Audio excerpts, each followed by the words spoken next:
Hello YouTubers, my name is Vinod Jain. I recently started reading about in-memory OLTP and I decided to create videos on this subject. So the idea is whenever I finish a particular topic about in-memory OLTP, I will create and upload video on this. This will also motivate me to keep exploring it. Okay, so here we are. In this video, I will cover a basic introduction to this technology. There I'll talk about some myths which are being spread about it. Later on, I'll discuss its architecture. Then we will discuss about factors who have impact on in-memory OLTP performance. At last, I will talk about kind of workloads or applications who can take advantage of in-memory OLTP.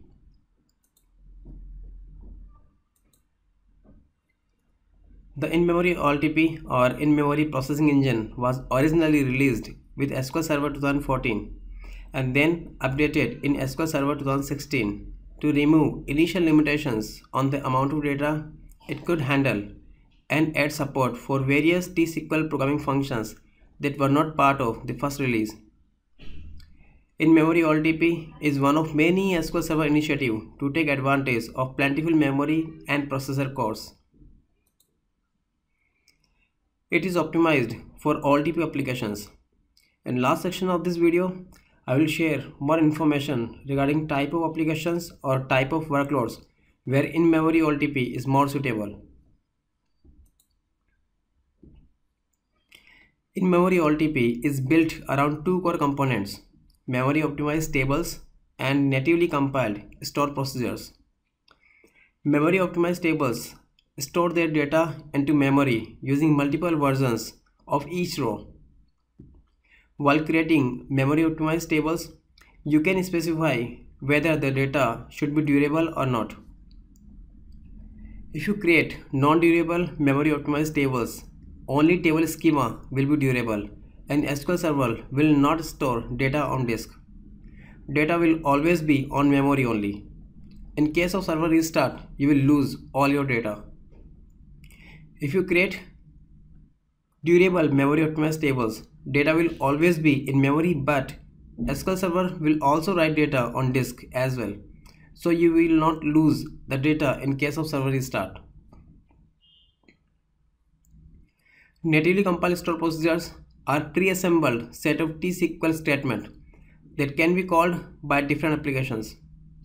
The store procedures are compiled in the form of native code when they are created, not when they are first executed, as with conventional store procedures. The natively compiled store procedures can only interact with memory optimized tables via in-memory OLTP. In upcoming videos, I will give you more insights of memory optimized tables and natively compiled store procedures.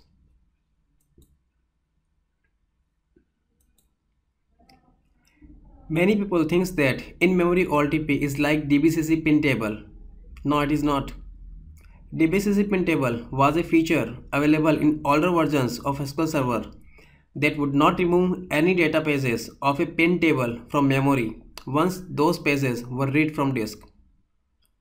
The pages did need to be read initially, so there was always a cost for page reads the first time such a table was accessed. These pin tables were no different than any other disk-based tables. They required the same amount of locking, latching and logging, and they used the same index structures which also required locking and logging. In-memory OLTP memory optimized tables are completely different than SQL Server disk-based tables. They use different data and index structures. No locking is used, and logging changes to these memory optimized tables is much more efficient than logging changes to disk-based tables. In-memory OLTP database is not a separate product. It is totally integrated into SQL database engine, and memory optimized tables exist side by side with regular tables. If you think that you can use in-memory OLTP in an existing application without any change, then I would say you are wrong. Application changes are required and special application patterns benefit from this. The schema is different and so are transaction semantics. In-memory OLTP is fully durable if you choose it to be and includes several HA features including always on. Data is persisted on disk and will survive a server crash. In this slide, I will give you some idea of high-level architecture of in-memory OLTP. I have divided this topic into several subtopics. No special steps are needed to install in-memory OLTP. Simply install the SQL Server 2014 or SQL Server 2016 database engine and in-memory OLTP will be available.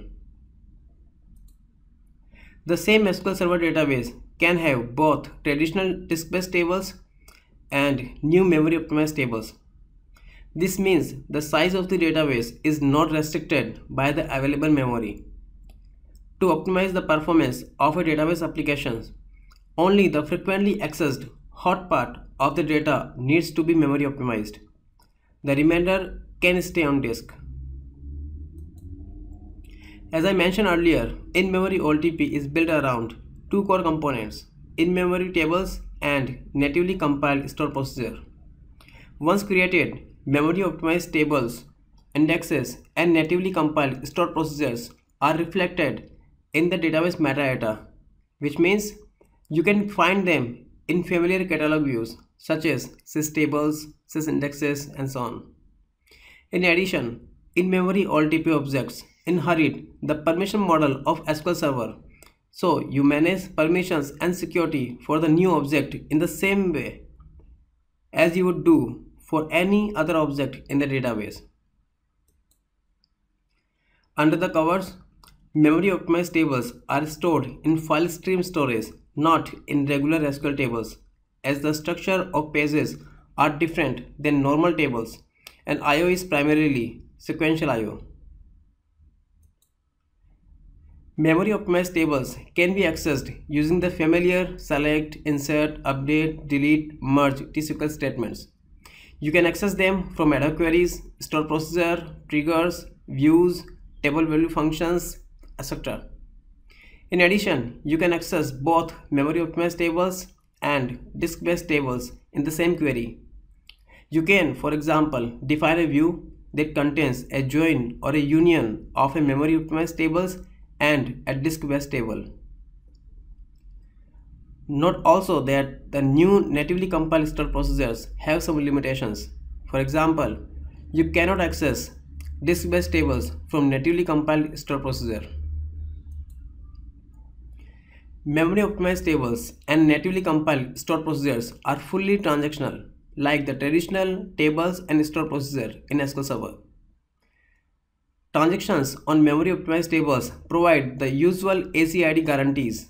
ACID means atomicity, consistency, isolation and durability.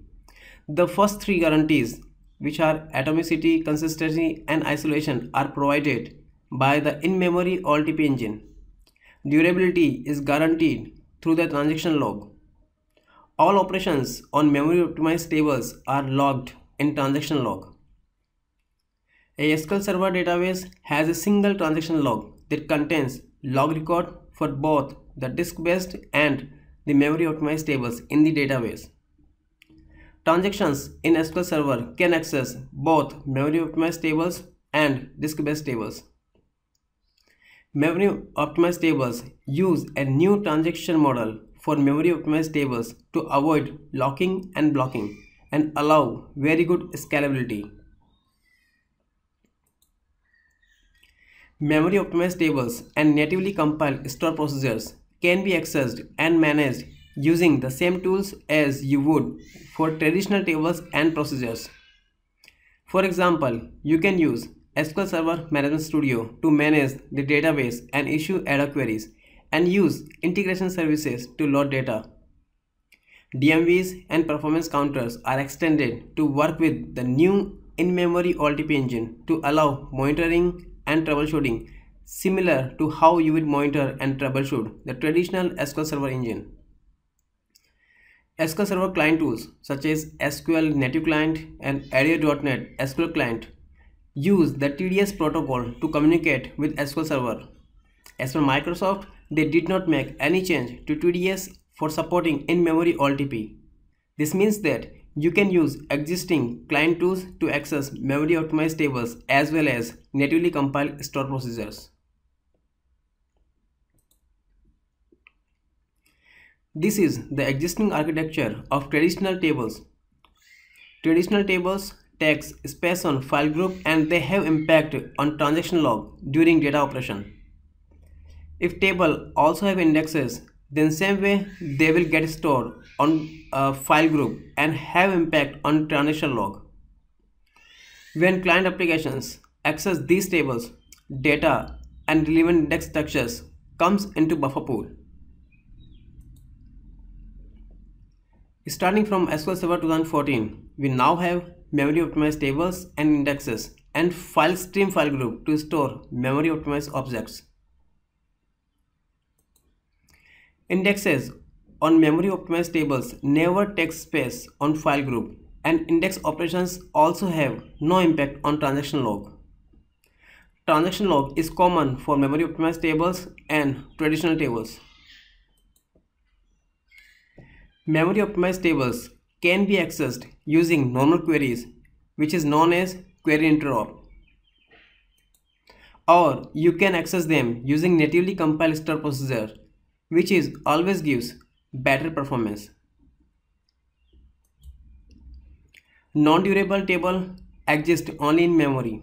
They do not take space on file group and they do not affect transaction log.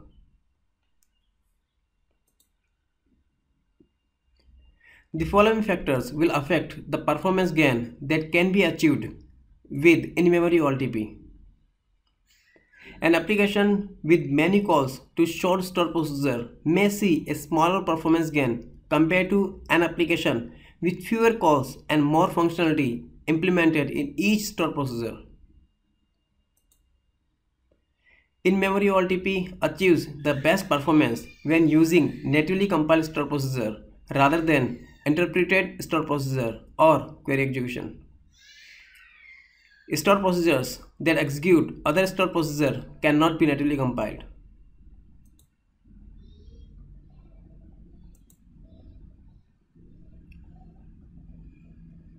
Memory optimized non-cluster indexes support range scans and order scans. For point lookup, memory optimized hash indexes have better performance than memory optimized non-cluster indexes. Memory optimized non-cluster indexes have better performance than disk-based indexes. Index operations are never logged and they exist only in memory. Concurrency applications whose performance is affected by engine level concurrency such as latch contention or blocking improve significantly when applications moves to in-memory OLTP.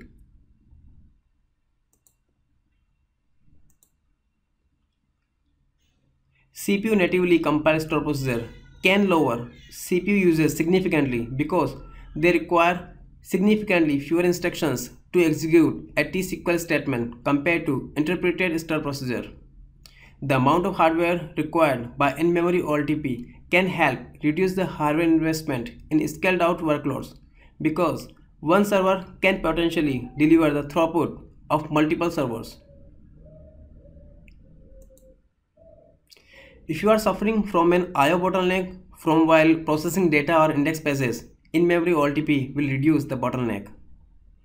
All I/O done is sequential and all the memory optimized tables need to be resident in memory. If you encounter an I/O bottleneck in logging, in-memory OLTP can reduce the bottleneck because it performs less logging. If one or more memory optimized tables are configured as non-durable tables, you can eliminate logging for data.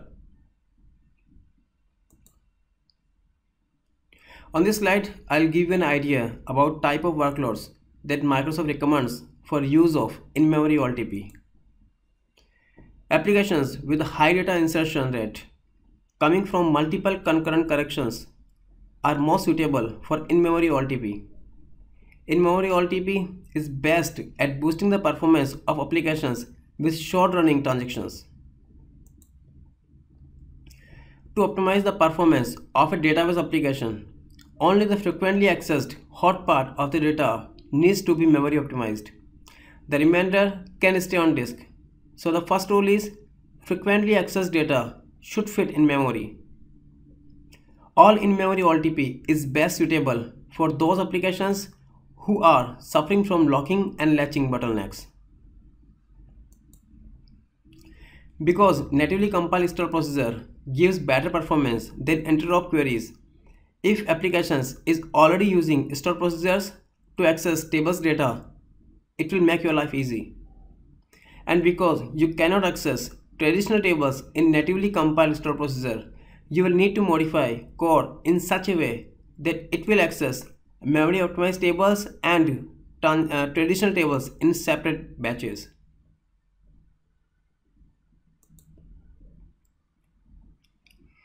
Okay, this is all I have today. In this video, we learned basic introduction about in-memory OLTP, core components which are in-memory tables and natively compiled store procedures. We also discussed what are the difference between in-memory OLTP and DBCC pin table. We also saw its architecture, and in the last section we discussed about the candidate applications or candidate workloads who can take advantage of this technique. Okay, this video ends here. I hope you enjoyed. Your suggestions and comments are most welcome.